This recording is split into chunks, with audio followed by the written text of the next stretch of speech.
Hello বন্ধুরা, আজকে আবার একটা ভিডিও নিয়ে হাজির হয়েছি। তো আজকে আমি একটা রান্না করেছি, যেটা হচ্ছে সাউথ ইন্ডিয়ান খাবার, নাম হচ্ছে সেট ধোসা। এটা কিন্তু খেতে খুবই টেস্টি হয়, আর সাউথ ইন্ডিয়া এটা খুবই চলে।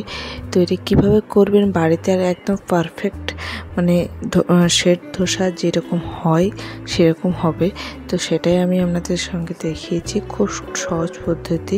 আর দেখবেন প্রত্যেকটা খুব সুন্দর জালিও হবে, দেখতেই পাচ্ছেন কত সুন্দর হয়েছে।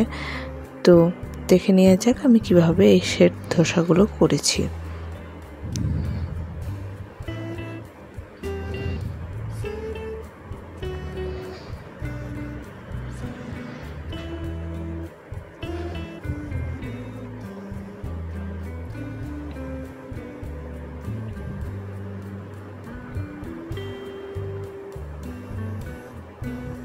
তো প্রথমে একটা বাটি নিয়েছি, তাতে নিয়েছি 1 কাপ চাল, 1 কাপ বিউলির ডাল আর 1 টিস্পুনের মতন মেথি দিয়ে এগুলোকে খুব ভালো করে ধুয়ে জল দিয়ে 6 ঘন্টার মতন এটাকে রেস্ট করতে দিয়ে দেবো।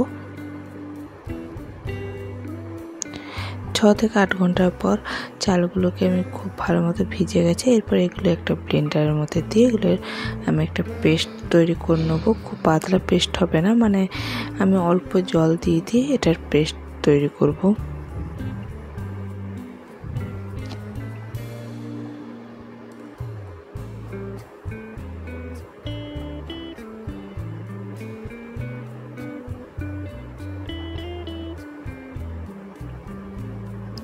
তো পেস্টটা দেখতে পাচ্ছেন তৈরি হয়ে গেছে।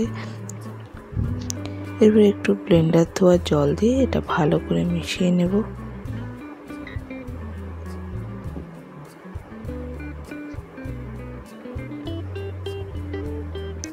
মেশানো হয়ে গেলে এটা ঢাকা দিয়ে আমি রেস্ট করতে দেবো 6 ঘন্টা।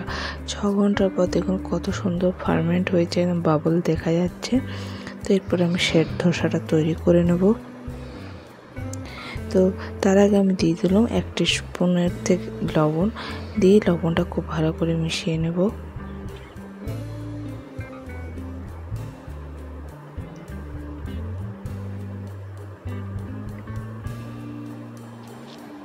ওদের গ্যাস অন করে দিয়ে একটা তাওয়া দিয়ে দেবো। তাওয়াটাকে খুব ভালো করে হাই ফ্লেমে গরম করে তারপর যখন ধোসাটা দেবো, ফ্লেমটাকে একদম লো করে ধোসাটাকে দেবো। তো আমি এখন লো করে দিলাম, যেহেতু তাওয়াটা গরম হয়ে গেছে। দিয়ে একটা ভিজে কাপড় দিয়ে তাওয়াটা মুছে নিয়ে ধোসার ব্যাটারটা দেবো। আর সেট ধোসা একটু মোটা হয়, খুব পাতলা হয় না, মানে একটু মোটা মোটা টাইপের হয়। তো ব্যাটারটা দিয়ে হালকা করে একটু বড় করে নেব।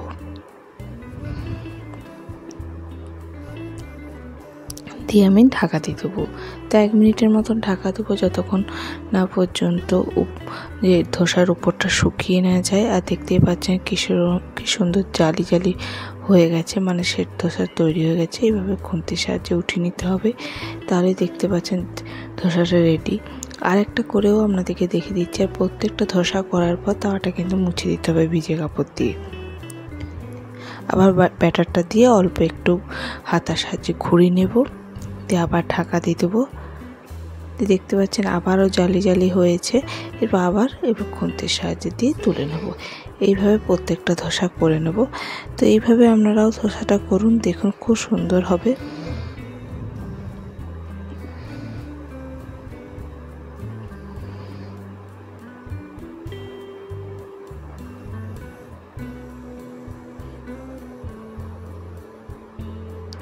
তো প্রত্যেকটা ধোসা আমার তৈরি হয়ে গেছে। চাটনি বা সাম্বরের সাথে খান, খেতে খুবই ভালো লাগবে। তো আমার এই ভিডিওটা আপনাদের কেমন লাগলো অবশ্যই কমেন্ট করে জানাতে ভুলবেন না। ভিডিও ভালো লাগলে অবশ্যই লাইক, শেয়ার এবং সাবস্ক্রাইব করবেন। তো খেয়ে দেখে নিয়ে যাক কেমন হয়েছে। খেতে কিন্তু টেস্টি হয়েছে। তো আমি ভিডিওটা এখানেই শেষ করছি। ধন্যবাদ।